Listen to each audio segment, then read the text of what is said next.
Looking back at every single NHL draft, you always have the boom picks, the players that turn out to be fantastic NHLers and go on to have exceptional careers. But then you also have the bust picks, players that are selected with a high pick in the draft and never turn out to be the player that they were drafted to be, or even turn out to be an NHL player for that matter. But with some of these young guys, you do have to be patient and not just label them a bust after 1 or 2 years after being drafted. It does take some players a lot longer to develop than others. But with all that being said, I want to talk about a couple of players that were drafted in the lottery over the years that may be headed towards being a bust. And before I get into the video, I just thought I should say I'm not rooting for any of these guys to become a bust. I hope they all do very well in the NHL. You never like to see young players get drafted and not develop into the player they were selected to be, but that is just the reality of the NHL. But without wasting any more time, let's get right into today's video. These are 5 former lottery picks heading towards bust territory. I'll start off the video with the player that I featured in the thumbnail, and that is current Detroit Red Wing Brendan Pelini, who was originally selected with the 12th overall pick in the 2014 NHL draft by the Arizona Coyotes. Brendan Pelini played the majority of his junior career in the Ontario Hockey League for the Niagara Ice Dogs, putting up 92 goals and 94 assists for 186 points in 185 regular season games. The 2013-14 season, which was Brendan Pelini's draft eligible year, he finished with 34 goals and 37 assists for 71 points in 58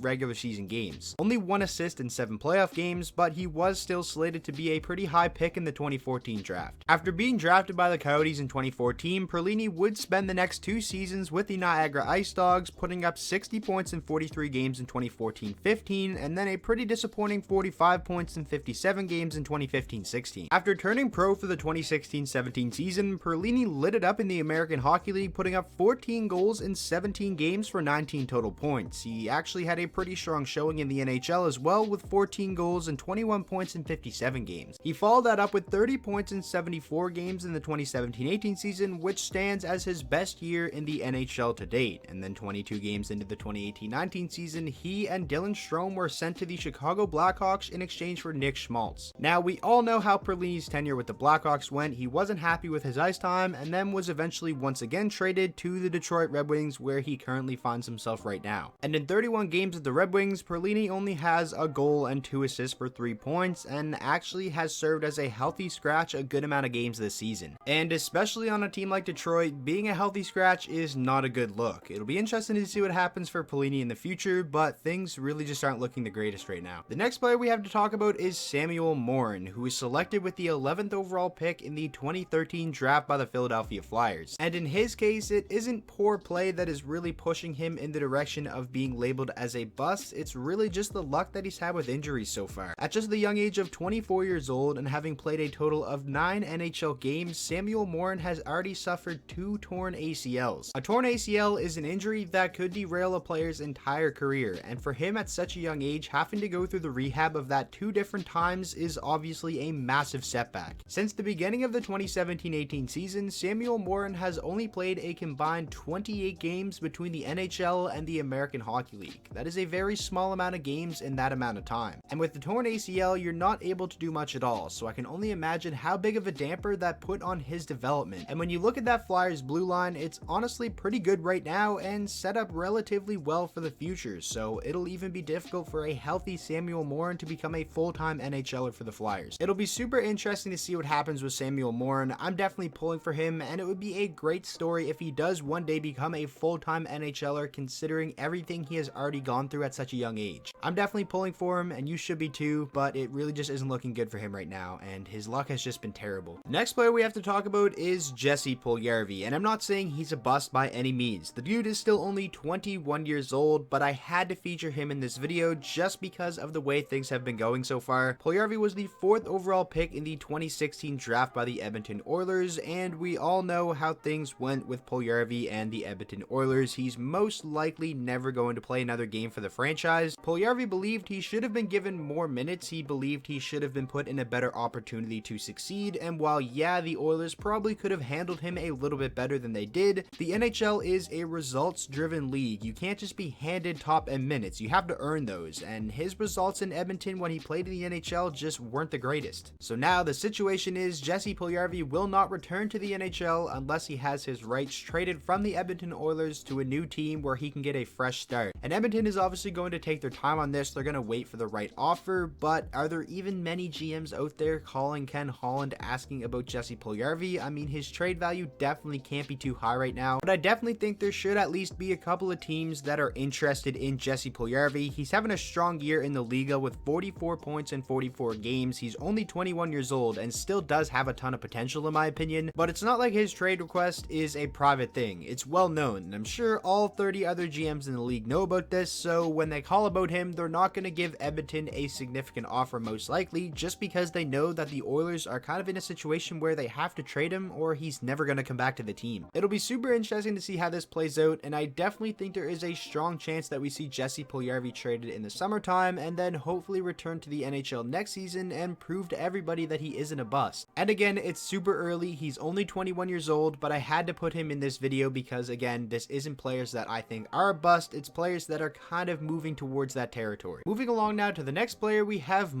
Dal Colle, who was selected with the 5th overall pick by the New York Islanders in the 2014 NHL draft. Dal Colle was an absolute beast in junior, putting up monster numbers. He played the majority of his junior career with the Oshawa Generals, where he played 216 games and had 104 goals and 157 assists for 261 points. The Generals would eventually trade Dal Colle to Kingston halfway through the 2015-16 year, as Dal Colle was kind of having a down year for Oshawa with just 8 goals in 30 games. But man, did Dal Colle ever have a ridiculously good finish to the 2015-16 season with Kingston, as in 30 regular season games he had 27 goals and 28 assists for 55 points, and also put up 18 points in 9 playoff games with Kingston. This would be Dal Colle's final season in junior, and the expectations for him heading into the 2016-17 season were sky high, and he played pretty well in the American Hockey League for Bridgeport, putting up 15 goals and 41 total points in 75 games. At that point, so far so good for him in his development, but it was the 2017-18 season that was relatively disappointing, as Dal Colle finished the American Hockey League year with just 7 goals in 60 games and 24 total points, which was a pretty significant decrease in production from the year prior. But then last season he really got everyone excited again, as he tore it up in the American Hockey League with 34 points in 34 games, and also had a decent showing in the NHL with 7 points in 28 games. And heading into this season, it was supposed to be his breakout year, where he would make the New York Islanders and become a full-time member of the roster. And while he has